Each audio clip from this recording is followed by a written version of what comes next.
नमस्कार प्यारे बच्चों। मध्य प्रदेश जनजाति कार्य विभाग द्वारा संचालित एकलव्य आवासीय विद्यालय, कन्या शिक्षा परिसर एवं आदर्श आवासीय विद्यालय की कक्षा छठी में प्रवेश परीक्षा हेतु हमने आपकी परीक्षा की तैयारी हेतु 5 प्रादर्श प्रश्न पत्र बनाए हैं। उसमें से प्रादर्श प्रश्न पत्र सेट ए का आदर्श हल हम आपके सामने प्रस्तुत कर रहे हैं। आपको इसी यूट्यूब चैनल पर पिछले 3 वर्षों के पेपर एवं 5 ही प्रादर्श प्रश्न पत्र के हल आपको देखने को मिल जाएंगे। आइए सेट ए का हल हम देखते हैं। जा रहा है में संज्ञा पद है, तो राम बाजार जा रहा है, तो राम किसी का नाम है, तो हमारा इस प्रश्न का सही उत्तर हो जाएगा ए वाला राम। नेक्स्ट प्रश्न है अपना अगला, अनुज में कौन सा उपसर्ग है? अनुज में अनुज, तो अनु उपसर्ग, उपसर्ग कहाँ लगता है? शब्द के आगे। तो हमारे यहाँ पर प्रश्न नंबर 2 का सही जवाब हो जाएगा अनु, सी वाला अनुज। अनुज में अनु उपसर्ग है। अगला प्रश्न है, अमृत शब्द का विलोम शब्द होगा। अमृत, अमृत शब्द का हमारा विलोम हो जाएगा विष, यानी कि जहर। अमृत, अमृत का विलोम होगा विष, ए वाला ऑप्शन। प्रश्न नंबर 4, सही शब्द पहचानिए। तो आशीर्वाद ए वाला, आशीर्वाद, आशीर्वाद, आशीर्वाद। तो हमारा जो ए वाला जो है आशीर्वाद सही वाला है, आशीर्वाद, ए वाला ऑप्शन हमारा सही हो जाएगा।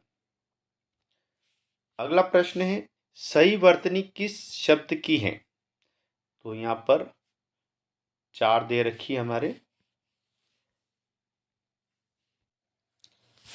तो हमारा प्रथम जो ऑप्शन है कवयित्री, कवयित्री, ये वाला ऑप्शन हमारा सही हो जाएगा। अगला प्रश्न, निम्नलिखित गद्यांश को पढ़कर 6 से 9 तक के प्रश्न के उत्तर देना हमें। तो हम गद्यांश पढ़ रहे हैं। पर्यटन मनोरंजक और शैक्षिक दोनों होता है। पर्यटक, मनोरंजक और शैक्षिक दोनों होता है। इसे सदा ही शिक्षा का महत्वपूर्ण अंग माना गया है। यूरोप में किसी नवयुवक को तभी पूर्ण शिक्षित माना जाता है जब वह यूरोप के बहुत से देशों में भ्रमण कर चुका हो। प्राचीन भारत में भी हमारे ऋषि पर्यटन के महान मूल्यों को समझते थे। उन्होंने इसे सबका पवित्र कार्य बना दिया कि वे भारत के विभिन्न भागों में स्थित तीर्थ स्थानों में घूमें। इससे भारतीयों में एकता की भावना को प्रोत्साहन मिलेगा। यह हमारा अपठित गद्यांश था। इसके प्रश्न हम देखते हैं। यदि कोई वास्तविक शिक्षा पाना चाहे तो उसके लिए करना महत्वपूर्ण था। तो हमारे 6 में हमने देखा था कि पर्यटन करना महत्वपूर्ण माना गया था, है ना। तो हमारा ए वाला जो ऑप्शन है, ए वाला, ये सॉरी सी वाला पर्यटन, प्रश्न नंबर 6 के लिए पर्यटन, ये सही हो जाए। निम्नलिखित प्रश्न नंबर 7, 7 नंबर, निम्नलिखित में से कौन सा शब्द मनोरंजक का समानार्थी है? यानी कि मनोरंजक के समानार्थी है। तो शैक्षिक नहीं, बी वाला जो है मन भावन, है ना। मन भावन, मन को भाने वाला मनोरंजक का समानार्थी हो जाएगा। अगला, ऋषि वह व्यक्ति होता है जो, ए 8वें नंबर का प्रश्न है, ऋषि वह व्यक्ति होता है जो विद्वान होता है। ऋषि क्या होता है? विद्वान होता है ना। अगला प्रश्न नंबर 9 है, कौन से स्थानों की यात्रा करना प्राचीन भारत में पवित्र माना जाता था?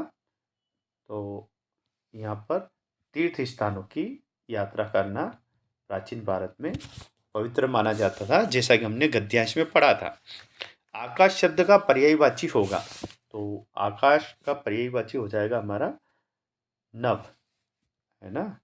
भवन यानी घर, मेघ यानी बादल, जलधर यानी भी बादल, है ना। तो नभ माने आकाश, यानी कि आकाश शब्द का पर्यायवाची हो जाएगा नभ।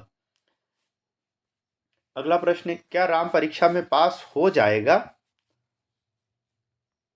क्या, एक तो यहाँ पर क्या हो जाएगा और एक प्रश्नवाचक चिन्ह लग रहा है, यानी कि ये जो वाक्य किस प्रकार का है? प्रश्नवाचक हो जाएगा, है ना। ये प्रश्नवाचक, क्योंकि यहाँ पर एक प्रश्नवाचक का, जब भी प्रश्नवाचक का चिन्ह दिखता है तो वो वाक्य प्रश्नवाचक होता है। और यदि वाक्य में क्या, क्यों, कैसे आदि चीज़ों के बारे में पूछा गया है या प्रश्न किया गया है तो वो प्रश्नवाचक वाक्य होगा। आज्ञावाचक की बात हम करते हैं तो किसी को आज्ञा दी जाती है ना, आप ये करो वो करो, तो वो आज्ञावाचक हो जाएगा। जिसमें मना किया है, किसी काम के करने से मना किया गया है, वह नकारात्मक वाक्य होगा। और इच्छावाचक वाक्य मतलब अपनी स्वयं की जो इच्छा होती है, मुझे किताब पढ़ना चाहिए, मुझे ये करना चाहिए, ये अपनी इस प्रकार के वाक्य इच्छावाचक वाक्य हो जाएंगे। तो क्या राम परीक्षा में पास हो जाएगा, ये एक प्रश्नवाचक वाक्य है। अगला, जिसका कोई न हो के लिए एक शब्द होगा। जिसका कोई नहीं होता है तो वो कौन रहता है, अनाथ, है ना। जिसका कोई नहीं है वो अनाथ होता है। प्रश्न नंबर 13, नवजात का अर्थ। नवजात का अर्थ यानी कि अभी अभी उत्पन्न, नया उत्पन्न या नवजात, जो अभी अभी उत्पन्न हुआ है उसे हम नवजात कहते हैं। अगला प्रश्न है आग बबूला होना। आग बबूला होना यानी कि इस मुहावरे का अर्थ हो जाएगा क्रोधित होना। क्या हो जाएगा, क्रोधित होना। अगला प्रश्न है बिल्ली शब्द का बहुवचन होगा। तो बिल्ली शब्द के लिए एक बिल्ली और अनेक बिल्लियां, बहुवचन का मतलब बहुत सारी। तो यहाँ पर बी वाला ऑप्शन हमारा बिल्लियां, एक बिल्ली शब्द का बहुवचन बिल्लियां हो जाएगा। अगला प्रश्न है हमारा सही वर्तनी वाला शब्द छांटिए। ए विद्यार्थी, विद्यार्थी बी वाला, सी विद्यार्थी, विद्यार्थी, है ना। पढ़ने से पता चल रहा है कि हमारा ए वाला सही है, विद्यार्थी। जो पढ़ने वाले बच्चे को हम बोलते हैं विद्यार्थी। नेक्स्ट है एकलव्य ने किसको अंगूठा दिया था। तो एकलव्य ने अर्जुन को तो दिया नहीं था, है ना। भीष्म पितामह को भी दिया, कृपाचार्य को भी नहीं दिया। एकलव्य के जो गुरु थे द्रोणाचार्य, उन्होंने एकलव्य से दक्षिणा में एकलव्य से अंगूठा मांगा था। तो एकलव्य से किसने अंगूठा मांगा था, दान में द्रोणाचार्य से, द्रोणाचार्य को दान में अंगूठा दिया था ना। चलिए, रमेश पुस्तक पढ़ो कौन सा वाक्य है, आज्ञावाचक वाक्य, यानी कि किसी काम करने के लिए रमेश से कहा गया यहाँ पर, यानी कि उसको आज्ञा दी गई, तो आज्ञावाचक वाक्य हो जाएगा हमारा 18 में, है ना। चलिए, रमेश पुस्तक पढ़ो। चलिए, नेक्स्ट है भारतीय शब्द में प्रत्यय हैं। तो भारत और ई, है ना। तो हमारा 19 वाला जो है सी वाला ई प्रत्यय है, भारत और प्लस ई, है ना, भारतीय। नेक्स्ट प्रश्न है अनुज शब्द का सही अर्थ है। अनुज, अनुज अग्रज का मतलब होता है बड़ा भाई, है ना। और अनुज, अनुज का अर्थ होता है छोटा भाई। अगला है द डॉग इज एनिमल। और यहाँ पर एनिमल दिया है यानी ए, स्वर लगा हुआ है, तो हम यहाँ पर हमारा जो आर्टिकल होगा an. The dog is an animal, यानी कि कुत्ता है वो एक जानवर है ना। तो एन आ जाएगा हमारा। अगला है मैस्कुलिन जेंडर काउ। काउ स्त्रीलिंग, है ना, फीमेल जेंडर है। तो इसका जो मैस्कुलिन जेंडर हो जाएगा वो होगा काउ का ऑक्स, बी वाला। अगला प्रश्न है plural form of knife. Knife, तो नाइफ का क्या हो जाएगा, नाइफ यानी एक चाकू और नाइफ्स यानी बहुत सारे चाकू। तो ई एफ की जगह वी ई एस आ जाएगा, नाइफ्स, है ना। वाइफ, नाइफ, इसमें वी ई एस करना हमें। चलिए, नेक्स्ट है पास्ट यानी second form of the verb. तो गो, वेन, गॉन, हमारी जो 3 फॉर्म रहती है, गो, वेंट, गॉन, तो हमारी जो पास्ट फॉर्म है वेंट आ जाएगी, गो, वेंट, है ना। चलिए, अगला है हु वन द मैच। तो यहाँ पर हमें करेक्ट पंचुएशन करना है तो यहाँ पर who won the match, match किसने जीता, है ना। तो यहाँ पर हमारी जो ये फ्रेम है क्वेश्चन वाचक वाक्य बन रहा है हु वॉन द मैच, तो यहाँ पर प्रश्नवाचक चिन्ह आ जाएगा हु वॉन द मैच। अगला है the cat jumped the table, blank है द टेबल, तो इस ब्लैंक में क्या आना चाहिए, द कैट जम्प्ड अपॉन, यानी कि उसके टेबल के ऊपर, जंप कहाँ करी कैट ने, ऊपर, अपॉन, है ना, ऊपर, तो the cat jumped upon the table. चलिए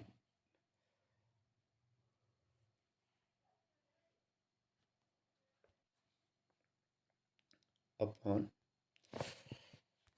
next milk is blank noun, तो मिल्क कौन सी नाउन है हमारी, अनकाउंटेबल नाउन, हम मिल्क को गिन नहीं सकते हैं संख्या में ना, इसलिए ये अनकाउंटेबल नाउन हो जाएगी हमारी मिल्क। नेक्स्ट प्रश्न है राहुल इज देन रमेश, यानी कि कंपेयर कर रखा है, जब कंपेयर किया जाता है तो वहाँ पर से कंपेयर के लिए, है ना, टॉलर, है ना, सेकंड फॉर्म आती है, जैसे टाल, टालर, टालेस्ट, तो राहुल इज, जब दो लोगों में दो चीज़ों में कंपेयर की जाती तो वहाँ सेकंड फॉर्म आएगी taller, Rahul is taller than Ramesh. Next है द शीप सेल्स, तो जो शिप है वो कहाँ पर सेल्स करता है, कहाँ पर तैरता है, ऑन द सी, यानी कि सी के ऊपर, on the sea, the ship sails on the sea. Next प्रश्न है Mohan is, Mohan is playing cricket, तो यहाँ पर कंटिन्यूस टेंस का वाक्य बन रहा है, इसलिए मोहन इज प्लेइंग क्रिकेट, तो सी वाला हमारा ऑप्शन सही हो जाएगा। अगला है मानसिक योग्यता के जो मेंटल एबिलिटी के जो अभी विशिष्ट आवासीय विद्यालय में प्रश्न पूछे जा रहे हैं, वो लगभग 50 नंबर के 50 प्रश्न पूछे जाते हैं। जो हमारा मेंटल एबिलिटी का जो पहला प्रश्न है, कति शेर दहाड़ना, यानी कि शेर दहाड़ता है, तो बिल्ली क्या करती है, बिल्ली म्याऊं म्याऊं करेगी, शेर दहाड़ना तो बिल्ली म्याऊं म्याऊं करेगी, हमारा सी वाला ऑप्शन सही हो जाएगा। नेक्स्ट प्रश्न है चीता, यानी कब, जो चीते का जो बच्चा है उसको कब बोलते हैं, तो मुर्गी के बच्चे को क्या बोलेंगे, चूजा, बी वाला हमारा ऑप्शन सही हो जाएगा, चीता, चीता के बच्चे को कब और मुर्गी के बच्चे को चूजा बोलेंगे। नेक्स्ट प्रश्न है नाक सूंघना, नाक का संबंध सूंघने से है, तो त्वचा का संबंध इससे हो जाएगा हमारा स्पर्श करना, त्वचा स्पर्श करना। अगला प्रश्न है विषम पद की पहचान कीजिए, अब इनमें चार ऑप्शन है हमारे पास, आलू, बैंगन, पालक, अनार, तो हम देख रहे हैं कि ये जो तीन चीज़ें हैं ये सभी आलू, बैंगन, पालक सब्जियां हैं और अनार अलग है, तो हमारा डी वाला ऑप्शन अलग है, तो ये विषम है ना, अनार क्या है, फल है, तो हमारा जो ऑप्शन है डी वाला अनार, ये विषम हो जाएगा। अगला प्रश्न है हमारा विषम पद की पहचान कीजिए, सेम वैसा ही प्रश्न है। पहला हमारा मैना, कौवा और चील, ये सभी पक्षी हैं और ये ज़मीन और हवा में उड़ सकते हैं, लेकिन ये जो मछली है ज़मीन पर नहीं रह सकती है, क्यों, कहाँ रहती है, पानी में, तो ये अलग हो गई मछली।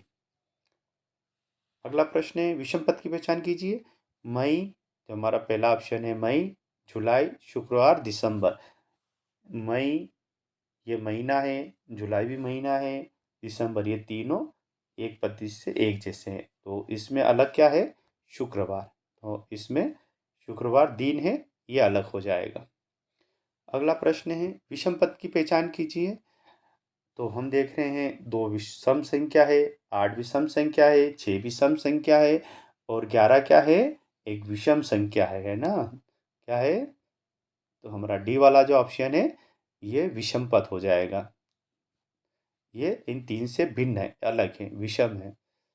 अगला देखिए 39 विषम पद की पहचान कीजिए, तो यहाँ पर ए, यू, ई, ये तीनों स्वर है, क्या है, वोवेल्स हैं, और हमारा जो ये व्यंजन है के इंग्लिश का कॉन्सोनेंट, हम इसको बोलते हैं कॉन्सोनेंट।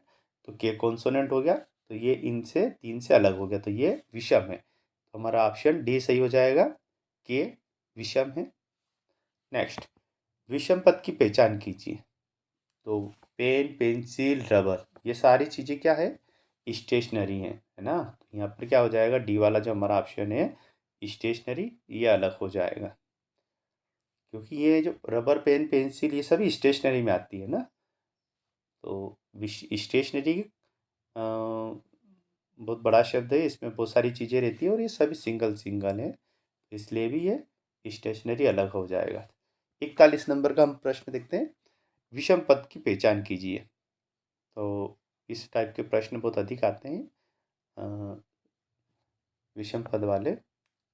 ये देखिए, यहाँ पर एक चतुर्भुज है, चार चार भुजाओं वाली आकृति है। तो बाहर जैसी आकृति वैसी अंदर है, यहाँ पर भी जैसी बाहर है वैसी अंदर है, यहाँ पर भी जैसी आकृति बाहर है वैसी की वैसी अंदर है। पर यहाँ पर जो पंचभुज है और अंदर क्या है, एक वर्ग है या चतुर्भुज जैसी आकृति है। तो जो हमारा जो ये वाला जो है ना, ये ऑप्शन, ये भिन्न हो जाएगा। थोड़ा सा यहाँ ABC है ना, उल्टे फॉर्म लिखे हुए हैं। तो हमारा ये वाला जो ऑप्शन है, अगला देखते हैं, विषम विषम पद की पहचान कीजिए। तो यहाँ पर विषम है ये वाला, सी वाला। हम देख रहे सभी में कहीं ना कहीं पत्तियों में किनारी हैं, लंबी हैं, और सी में थोड़ा सा ये जो हिस्सा ऊपर वाला ये थोड़ा गोलाकार है ना, इसलिए ये अलग हो जाएगा। अगला प्रश्न, विषम का चयन कीजिए। यानी कि इन आकृतियों में देखने पर लग रहा है, ये यहाँ पर भी दो, ये दो, इधर भी दो, इधर 3 बिंदी, इधर 3 बिंदी, अब इधर 4 बिंदी, इधर 4 बिंदी, है ना। और यहाँ पर क्या है, 5 बिंदी, यानी कि ये विषम है। अगर यहाँ देखा जाए तो 4, यहाँ पर देख रहे हैं हम, तो यहाँ पर हमारी 4 बिंदी है, यहाँ 6 बिंदी है, यहाँ 8 बिंदी, और यहाँ पर 5, तो ये बिंदी 5 है, यहाँ विषम संख्या की द्योतक है ये। तो ये जो सी वाला जो ऑप्शन है ये सही हो जाएगा, ये विषम पद है। नेक्स्ट है, लुप्त आकृति के भाग को चुने। तो जो प्रश्न आकृति ये वाली, इसके जो ये जो ब्लैंक दे रखा है, यहाँ पर कौन सी, तो देखने पर ये नहीं होगी, ये भी फिट नहीं होगी, ये भी नहीं होगी, ये आकृति यहाँ आ जाएगी हमारी। तो डी वाला जो ऑप्शन है हमारा वो सही हो जाएगा। अगला है, आकृति के लुप्त भाग को चुनिए। सेम वैसा ही प्रश्न है, 44 नंबर जैसा। तो जो प्रश्न आकृति है हमारी, तो यहाँ पर कौन सा हिस्सा आना चाहिए, ये है ना, ये नहीं आएगा, है ना, ये वाला डी वाला आएगा, क्योंकि यहाँ पर एक वर्ग बन रहा है ना। तो हमारा जो डी वाला जो ऑप्शन है इस आकृति के हिस्से को ये पूर्ण करेगा। चलिए, नेक्स्ट प्रश्न है हमारा 46 नंबर, आकृति के लुप्त भाग को चुनना है हमें। तो हम देख रहे हैं यहाँ पर कि जो ये तीर सभी बाहर की ओर जा रही है ना, ये तीरें बाहर की ओर जा रही हैं, तो इसमें भी तीरें बाहर की ओर जानी चाहिए इस टाइप से, है ना। तो हमारा जो ऑप्शन है 46 में ये जो सी वाला, नहीं सी नहीं, बी वाला, जो ये तीर बाहर जा रही है ना, ये बी वाला ऑप्शन हमारा सही हो जाएगा, बी वाला, क्योंकि इसमें तीरें बाहर जा रही है। चलिए, अब हम देखते हैं, एक पंखुड़ी है फूल की, दूसरे नंबर में वो नीचे की ओर हो गई, और जो फिर इधर आ गई, ये पहले नंबर नीचे आ गई और इधर ऊपर खाली हो गई, फिर इधर आ गई और 2 पंखुड़ियाँ ब्लैंक है और उनमें बिंदियाँ हैं। अभी आकृति कहाँ जानी चाहिए? ऊपर, है ना। तो ऊपर जाएगी और 3 नीचे की ओर खाली रहेगी। पर एक चीज़ और जो है इसमें 47 नंबर के जो क्वेश्चन में, कि अभी ये जो थी खड़ी थी, इसमें जो शेड है ये आड़ी हो गई, फिर इसमें खड़ी हो गई शेड। अब शेड कौन सी आनी चाहिए हमारी? यहाँ पर बी वाली, जो ये शेड ऐसी है आड़ी, है ना। ये जो पंखुड़ी में शेड छाँव वाली में, इसमें देखिए ये थी यहाँ पर खड़ी खड़ी थी, है ना, ये इस टाइप की, और यहाँ पर ये शेड आड़ी है, और यहाँ पर वापस इस टाइप की हो गई। तो अगली में कौन सी होनी चाहिए? इस टाइप की, है ना। तो हमारा जो बी वाला जो ऑप्शन है वो सही हो जाएगा। अगला है हमारा प्रश्न, समस्या आकृति जो दे रखी है, यानी कि जो ये आकृति हैं, इन आकृतियों में संबंध है, यानी कि ये जो लेटी हुई जो तीर है वो सही दिशा में जा रही है इधर, पर ये जो खड़ी थी ये क्या हो गई? दूसरे में नीचे की ओर हो गई, है ना। तो हम देखते हैं ये तीर तो इधर ही आना चाहिए, है ना, पर ये तीर जो एरो है वो इस दिशा में मूवमेंट होना चाहिए उसका। तो जो हमारा इस टाइप की जो आकृति मिल रही है हमें, वो मिल रही है ए में। तो ए वाला हमारा ऑप्शन सही हो जाएगा। अगला है, फिगर दे रखा है इसमें कि संबंध ढूंढना है अगली वाली जो पैटर्न वाली आकृति पर, है ना। तो ये देख रहे हैं हम यहाँ पर जो पहले वाले में आयत है, अंदर वाला आयत कहाँ चला गया? बाहर, ये जो बाहर चला गया, और ये बाहर जो वाली जो थी आकृति वो छोटी हो गई, नीचे की ओर आ गई। तो यहाँ पर क्या होगा? वृत्त बाहर की ओर चला जाएगा, और त्रिभुज, ये वृत्त बाहर की ओर चला जाएगा, और ये जो त्रिभुज है ये नीचे आ जाना चाहिए, है ना। तो हमारा ये जो डी वाला जो ऑप्शन है ये सही हो जाएगा। चलिए नेक्स्ट है कि प्रश्न आकृति के समान। तो हमारी जो ये आकृति प्रश्न आकृति है, इसके समान कौन सी पत्ती दिख रही है हमें?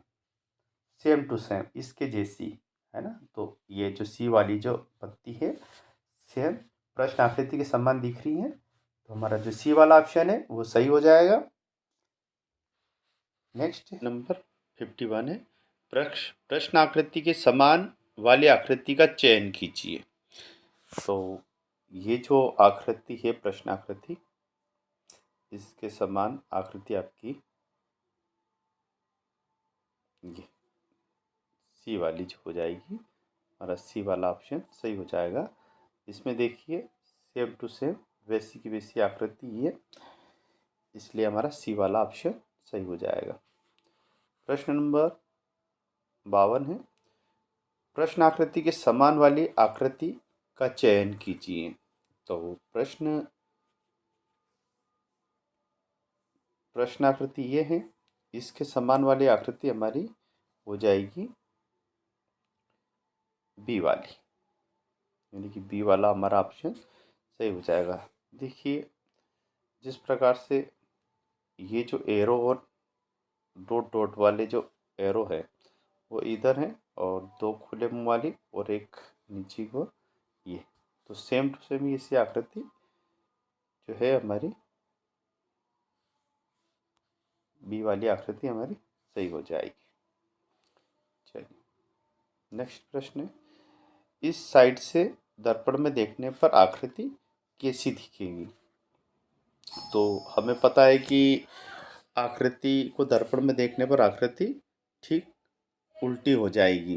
तो प्रश्न नंबर 53 का जो ऑप्शन है हमारा बी वाला, यानी कि 2 नंबर का जो ऑप्शन है, इस टाइप से आकृति हमारे को दर्पण में दिखेगी। प्रश्न नंबर 54, इस साइड से दर्पण में देखने पर आकृति कैसी दिखेगी? यानी कि आकृति उल्टी दिखेगी। जब हम नीचे की ओर से देख रहे थे, पहले साइड की तरफ से देख रहे थे दर्पण नंबर के प्रश्न में, अब हम नीचे की ओर देखेंगे।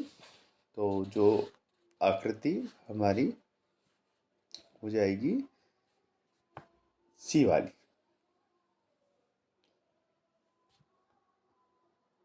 ठीक है, ये उल्टी हो जाएगी हमारी आकृति, सी के समान दिखेगी कांच में देखने पर या दर्पण में देखने पर। अगला प्रश्न है हमारा, इस साइड से दर्पण में देखने पर आकृति इस साइड की ओर, यानी कि लेफ्ट हैंड साइड की ओर आकृति उल्टी दिखेगी। तो जो इस तरफ आकृति दिखेगी हमारी, वो हो जाएगी बी वाली।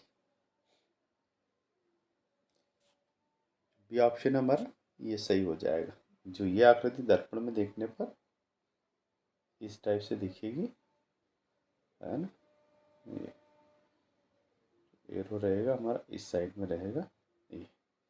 तो ये जो आकृति बी जैसी दिखेगी इस साइड से दर्पण पर देखने पर। कौन सा हिस्सा आकृति को पूर्ण करेगा? जो 56 नंबर का जो प्रश्न है हमारा, एक यहाँ पर एक वर्ग बन जाएगा। तो ये जो है ए वाला हिस्सा या 1 नंबर का जो हिस्सा है, ये आकृति को पूर्ण करेगा। अगला प्रश्न है 57 नंबर का हमारा, जो प्रश्न आकृति जो ये दे रखी है एक्स आकृति, ये किस में छिपी हुई है? तो ये जो आकृति छिपी हुई है 57 नंबर में, ये इसमें,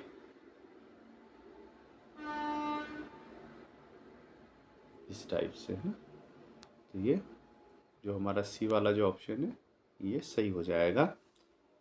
अगला प्रश्न है हमारा कि ये जो आकृति कौन सी आकृति में छिपी हुई है? तो 58 नंबर के जो प्रश्न है, इस ये जो हमारी आकृति आपको दिख रही होगी, ये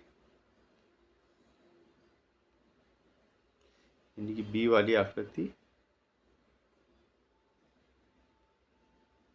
जो ये आपको छिपी हुई दिखेगी बी वाली आकृति में, 2 नंबर की आकृति में। अगला प्रश्न है 59 नंबर का, इसमें कौन सा हिस्सा पूर्ण होगा और ये वर्ग करेगा? तो ये जो डी वाला जो ऑप्शन है, ये हमारा सही हो जाएगा। इस आकृति को इस आकृति के ऊपर रखने पर एक वर्ग का निर्माण होगा या एक वर्ग जैसी आकृति दिखेगी हमें। तो डी वाला ऑप्शन हमारा सही हो जाएगा। विभिन्न हिस्सों को जोड़ने पर कौन सी आकृति बनेगी? जो 60 नंबर का जो प्रश्न है, इन हिस्सों को हम जोड़ेंगे तो ये जो सी नंबर की जो आकृति बन रही है, ये पूर्ण हो जाएगी। इस तरह की आकृति हमें तीनों चित्रों को जोड़ने पर या तीनों टुकड़ों को जोड़ने पर सी जैसी आकृति हमें दिखेगी। अगला प्रश्न हमारा, ये श्रृंखला पर आधारित है। हम देख पा रहे हैं जैसे कि इन दोनों को अंकों को जोड़ा, 22 और 10 हमारा हो गया 32, 14 और 74 को जोड़ने पर हमारा बन गया 88। तो 26 और 33 को हम जोड़ेंगे तो हमारा यहाँ बन जाएगा 59, है ना, 59। यानी कि सी वाला जो ऑप्शन हमारा वो सही हो जाएगा। 33 और 26 को जोड़ने पर हमें 59 प्राप्त होंगे। तो सी वाला ऑप्शन हमारा सही हो जाएगा। अगला प्रश्न है कि यह भी एक श्रृंखला आधारित प्रश्न है। हम यहाँ पर देख रहे हैं 6 और 1 7, 4 और 2 6, 7 और 5 हमारा हो जाएगा 12। यानी कि बी वाला ऑप्शन हमारा, यानी कि खड़े अंकों की जोड़ दे रखी इसमें। अगला है ई बराबर 5, यानी ई बराबर 5, एच बराबर 8, तो डी और एफ। तो हम देखते हैं ए बी सी डी में D, A B C D यानी कि 4, और हमारा जो ये है F, A B C D E F यानी 6, ये हो गया हमारा 4 + 6 यानी कि 10। जो डी वाला जो ऑप्शन हमारा वो सही हो जाएगा। अगला प्रश्न है ये भी श्रृंखला पर आधारित है। हम देख रहे हैं श्रृंखला इस टाइप से बन रही है, B C D E F, तो यहाँ आएगा हमारा ई एफ जी, है ना, ये आ गया जी। अब यहाँ से E F G H I, तो यहाँ आएगा हमारा जी, है ना, तो जी जे, जो ऑप्शन ए वाला हमारा ऑप्शन सही हो जाएगा। अगला प्रश्न, सबसे बड़ा गुणनफल कौन सा है? तो 6 चौक 24, 7 तिया 21, 5 5 25, 9 दूना 18, यानी कि हमारा जो सी वाला जो गुणनफल है वो सबसे बड़ा गुणनफल है। यानी कि ए बी सी डी इन 4 ऑप्शन में से जो सी वाला जो गुणनफल है वो हमारा बड़ा गुणनफल हो जाएगा। निम्न आकृति का परिमाप होगा। तो परिमाप जैसे कि आपको पता है, परिमाप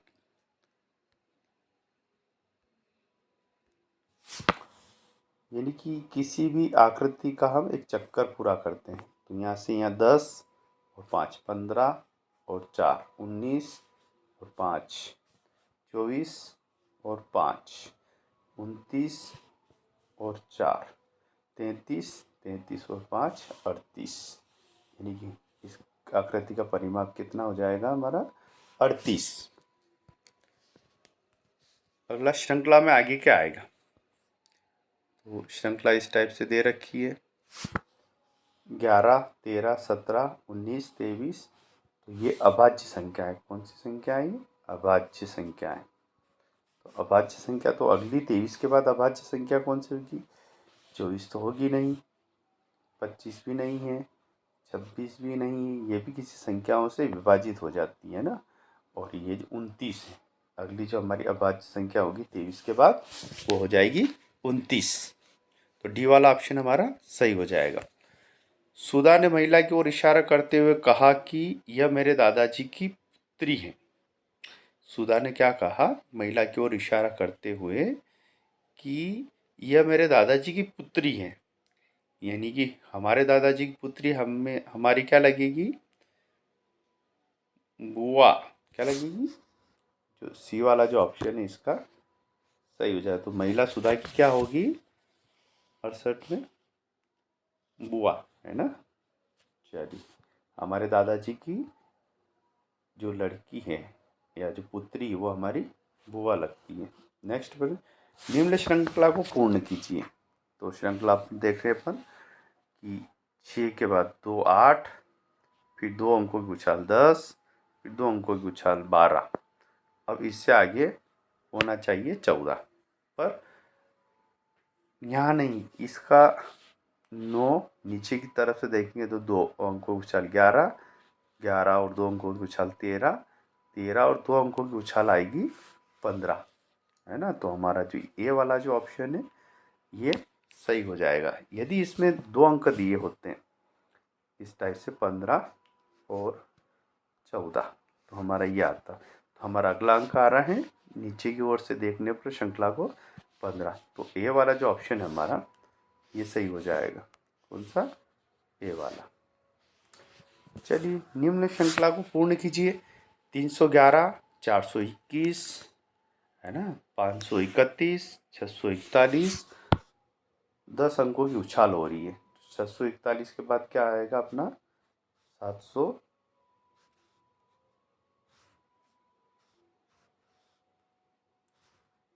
751 आ जाएगा हमारा। तो ये डी वाला जो ऑप्शन है 751 हमारा ये सही हो जाएगा। चित्र में कितने त्रिभुज है? देखिए, 1 2 त्रिभुज, 3 त्रिभुज और 4 त्रिभुज, और एक ये बाहर का पूरा 5 त्रिभुज, यानी कि इस आकृति में कितने त्रिभुज हो गए हमारे? 5।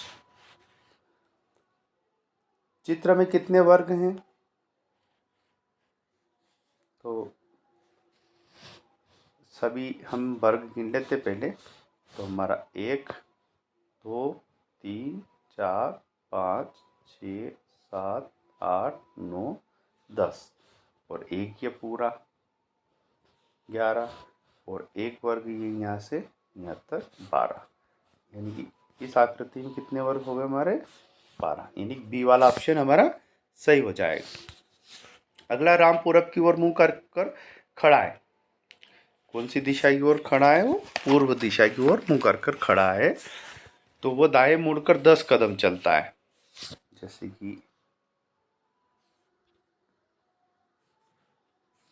ये पूर्व दिशा है, इधर मुंह करके खड़ा है वो। अब वो दाएं मुड़कर चलता है, यानी कि इधर दक्षिण है और इधर उत्तर है और इधर पूर्व है। तो पहले वो 10 कदम दाएं मुड़कर चलता है, फिर दाएं मुड़कर जब वो इस दक्षिण की दिशा में जा रहा है तो दाया वो इसका, यानी वो पश्चिम दिशा की ओर जा रहा है। फिर दाएं मुड़कर 10 कदम चलता है, अब फिर बाएं मुड़ता है, यानी कि अब वो फिर तो अब जब वो पश्चिम दिशा की ओर जा रहा है तो बाएं कौन सी दिशा में होगा? उसका दक्षिण दिशा की ओर चलेगा। तो उसका मुंह कौन सी दिशा की ओर होगा? यानी कि सी, दक्षिणी दिशा की ओर होगा उसका मुंह। तो 73 में सी वाला ऑप्शन हमारा सही हो जाएगा। अगला प्रश्न है, एक रेलगाड़ी 7:20 पर अपनी यात्रा प्रारंभ करती है और 10:50 पर अपने गंतव्य स्थल पर पहुंचती है। तो वह कितना समय लेती है? यानी कि 7:20 पर रेलगाड़ी चलती है, 8 9 और 10 और 10:20 पर, यानी कि 1 घंटा 2 घंटे और 3 घंटे। अब कितना अधिक चली? 20 से 50, यानी कि 30 मिनट अधिक चली, यानी 3 घंटे 30 मिनट का समय वो लेती हैं। तो बी वाला ऑप्शन हमारा सही हो जाएगा। चलिए, यदि आने वाला कल मंगलवार है, यानी कि आज क्या है? सोमवार है ना, तो आने वाला क्या दिन है? मंगलवार। तो परसों कौन सा दिन था? यानी कि परसों, आज सोमवार था तो यहाँ हो गया आपका रविवार यानी शनिवार, है ना। परसों की पूछ रहा है, आने वाला दिन मंगलवार है तो आज क्या हुआ? सोमवार। और कल क्या था? रविवार। और परसों क्या था? शनिवार। तो हमारा बी वाला जो ऑप्शन है शनिवार, ये सही हो जाएगा। अगला प्रश्न है हमारा, 8,72,061, 8,72,061 है ना। तो 8,72,061, तो हमारा जो ये वाला जो ऑप्शन है, ये वाला इकाई, ढाई, सेटा, हजार, 10,000, लाख, 8,72,061, ये वाला जो ऑप्शन है हमारा ये सही हो जाएगा। 8,72,061। 4 अंकों की सबसे बड़ी संख्या क्या है? तो आपको पता है कि सबसे बड़ी संख्याओं में क्या होता है? 999 हम लिखते हैं। तो यहाँ 4 अंकों की सबसे बड़ी संख्या 9,999 हो जाएगी। अगला प्रश्न है, संख्या में 7 का स्थानीय मान। 9,87,750 में स्थानीय मान क्या होगा? तो जो सिंपल हमारे ट्रिक्स हैं स्थानीय मान निकालने के लिए, हम पहले 7, जिस अंक का हमें स्थानीय मान देखना है उस अंक की पोजीशन हम देखते हैं। तो ये पीछे से इकाई, ढाई, सैकड़ा और हजार, यानी कि 7,000 इसका स्थानीय मान हो गया। ए वाला ऑप्शन हमारा सही हो जाएगा। या फिर हम ऐसे देख सकते हैं कि जिस अंक का स्थानीय मान निकालना है उसके पीछे कितने अंक है उतने शून्य हम लगा देते हैं, तो हमारा स्थानीय मान निकल जाता है। तो यहाँ पर 7 का स्थानीय मान 7,000 हो जाएगा। अगला प्रश्न, एक पुस्तक का मूल्य 25 है तो 15 पुस्तकों का मूल्य क्या होगा? तो हम क्या करेंगे, जो 25 किसी वस्तु का मूल्य दिया हुआ है, यदि एक वस्तु का मूल्य दिया गया है तो उन वस्तुओं की संख्या को गुणा कर देंगे तो सारी वस्तुओं का मूल्य ज्ञात हो जाता है। तो हम यहाँ पर क्या करेंगे, 15 का गुणा कर देंगे 25 में, है ना। तो जो तो 5 5 25, 5 दूनी 10 और 2 12, एक मल्टीप्लाई हो गया तो 5 एकन 5, 2 एकन 2, जोड़ लेंगे तो 5 7 और 3 यानी कि 375। तो जो हमारा डी वाला जो ऑप्शन है, एक पुस्तक का मूल्य 25 है तो 15 पुस्तकों का मूल्य हो जाएगा हमारा 375 रुपये। अगला प्रश्न है, संख्या 3 के प्रथम 4 गुणज का योग। तो जो संख्या 3 के प्रथम 4 गुणज, 3 3 दूनी 6, 3 तिया 9, 3 चौक 12, तो इनका जो योग हो जाएगा वो हो जाएगा हमारा 30, है ना। 6 और 3 9 और 9 18 और 12 30, यानी कि संख्या 3 के प्रथम 4 गुणज का योग हो गया 30। अगला प्रश्न है हमारा 0.6 प्लस 0.06 प्लस 0, तो इनका जो योग करना है हमें, तो इनका योग इस टाइप से करेंगे। इस प्रकार से संख्याओं को हम लिख लेंगे और फिर जोड़ लेंगे हम 6 6 6 और 6 और 0, यानी कि 0.1 2 3 4, तो हमारा ये हो जाएगा 0.66, यानी कि डी जो वाला जो ऑप्शन है हमारा वो सही हो जाएगा। अगला प्रश्न है हमारा, मान ज्ञात कीजिए। तो यहाँ पर जब किसी संख्या में शून्य का गुणा किया जाता है, 23 में 9 और 9 में अगर शून्य का गुणा किया जाएगा तो उत्तर। यदि इस प्रकार का अगर प्रश्न आता है, और जैसे हम एक एग्जांपल देखते हैं, शून्य गुणा करेंगे तो यहाँ हमारा उत्तर क्या आएगा, शून्य। जब किन्हीं भी संख्याओं के बीच में अगर शून्य का गुणा किया जाता है तो हमारा जो उत्तर आएगा या गुणनफल आएगा वो शून्य में आएगा। तो इस व्यंजक का उत्तर आएगा हमारा शून्य। अगला, निम्न संख्या का योग क्या होगा। तो हम इनको जोड़ लेंगे तो हमारा इनका जो योग होगा, एक इकाई के नीचे इकाई और दहाई के नीचे दहाई का अंक रख के हम जोड़ लेंगे।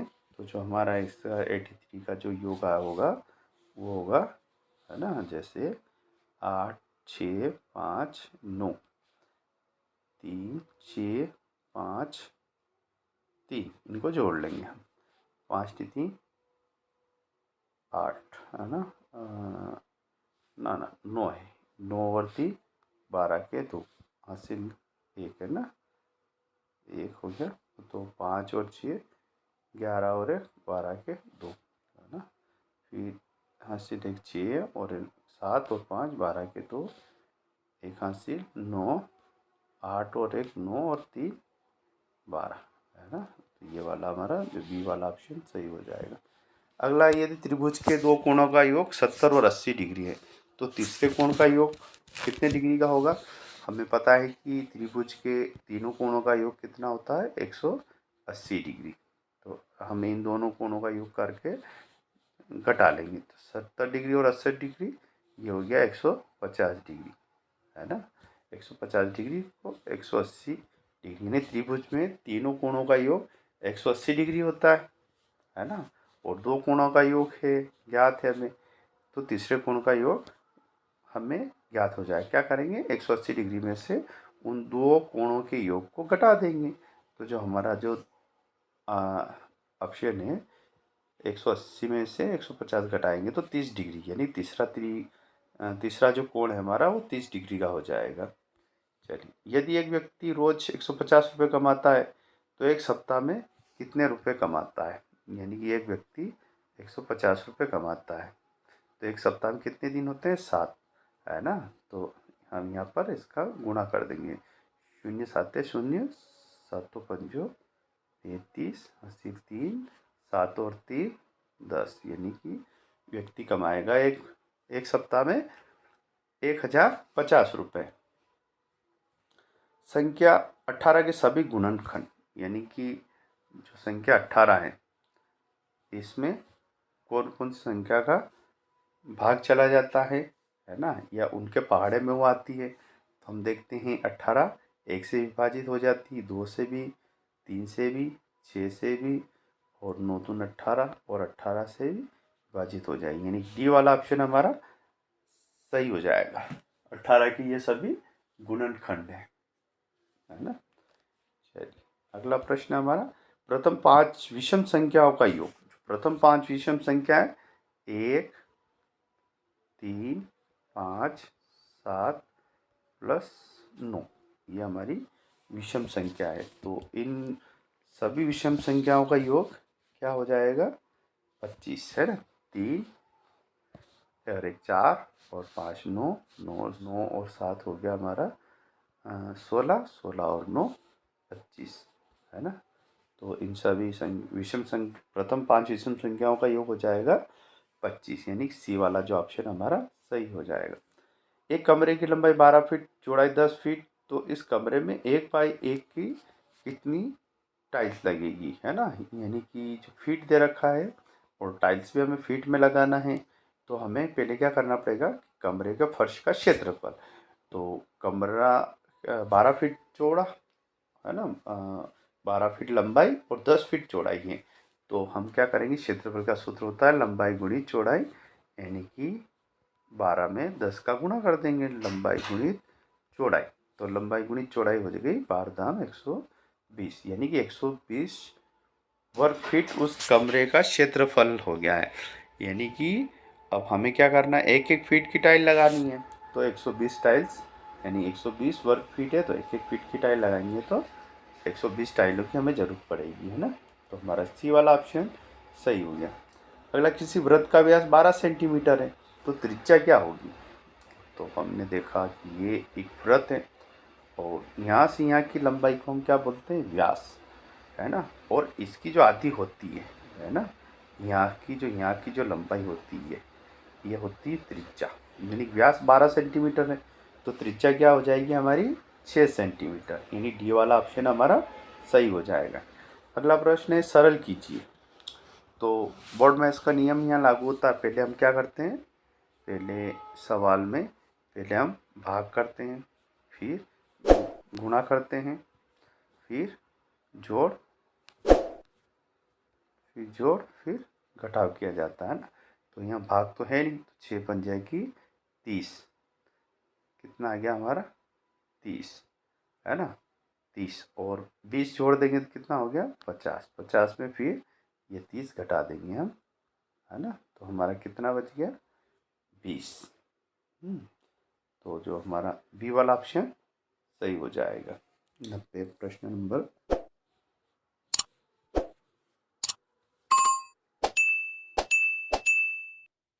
संख्या 144 का वर्गमूल क्या होगा। तो हम 144 को गुणनखंड विधि से निकालेंगे। तो पहले 2 से डिवाइड होएगा, 7 और 4, 2 दूना 4 72, फिर 2 से डिवाइड हो रहा है तो 3 और 12 तो 6, फिर 2 से डिवाइड हो रहा है 18, फिर 2 से डिवाइड हुआ 9, फिर 3 से डिवाइड हुआ 3, फिर 3 1 3 1। तो हमारा यहाँ पर हम देख पा रहे हैं कि 2 गुणित 2 गुणित 2 गुणित 2, है ना, गुणित 3, है ना। ये तो हमारा जो 2 2 का पेयर बन रहा है, 1 2, है ना, और 3, जो हमारा हो गया 2 दूना 4, 2 2 गुणित 3, 2 दूना 4, 4 तिया 12। तो हमारा यहाँ जो हो गया वर्गमूल 144 का 12, या 12 में 12 गुणा करेंगे तो हमारा 144 आ जाएगा। तो 144 का वर्गमूल होगा 12। अगला प्रश्न को हल कीजिए। तो 2/3 प्लस 1/3, तो हर का एलसीएम लेने पर 3 और 2 + 1 यानी 3, तो 3 से 3 डिवाइड हो गया तो हमारा 1 है ना। हमारा उत्तर हो जाएगा ये वाला ऑप्शन 1। अगला प्रश्न, 800 सेंटीमीटर कितने मीटर होते हैं? तो 1 मीटर में 100 सेंटीमीटर होते हैं, तो हमारे 800 सेंटीमीटर में हो जाएगा 800 मीटर, बी वाला है ना। यानी कि 800 सेंटीमीटर में 8 मीटर होगा। कितना होगा? 8 मीटर। यानी कि 1 मीटर में 100 सेंटीमीटर होते हैं, तो 100 सेंटीमीटर में 8 मीटर में कितने सेंटीमीटर हो जाएंगे? 800 सेंटीमीटर है ना। तो 800 सेंटीमीटर में 8 मीटर होंगे।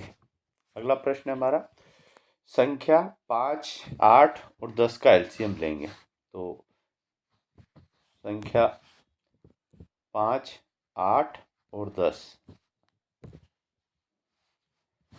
पहले 2 से डिवाइड किया हमने, तो 5 और 4, 5, फिर 2 से डिवाइड हुआ तो 2, 5, 5, फिर 2 से डिवाइड हुआ तो फिर 1 और 5, 5, यहाँ हमारा हो गया 5, यहाँ 1, 1, 1 है ना।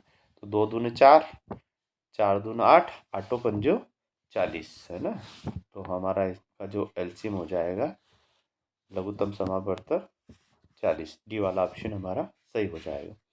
अगला प्रश्न, छायांकित भाग में को भिन्न के रूप में लिखेंगे। तो हम देख रहे हैं यहाँ पर 1, 2, 3, 4, 5, 6, 7, 8, यानी कि जो वृत्त को कितने भागों में डिवाइड कर रखा है? 8 भागों में। अब छाया वाले भाग कितने हैं? 1 और 2, तो 2/8 है ना। तो 2/8 यहाँ दिख रहा है, तो सी वाला जो ऑप्शन हमारा सही हो जाएगा, सी वाला। चलिए, किसी शहर की कुल जनसंख्या 5,67,905 है और उनमें से महिलाओं की संख्या 2,75,000 है। तो हम क्या करेंगे? कुल जनसंख्या में से महिलाओं की संख्या घटा देंगे तो पुरुष की संख्या आ जाएगी 5,6,9,0,5। अब महिलाओं की संख्या यहाँ पर 6,0,3,5,7,2, 2,75,000 है ना महिलाओं की संख्या। तो इसमें क्या करेंगे हम?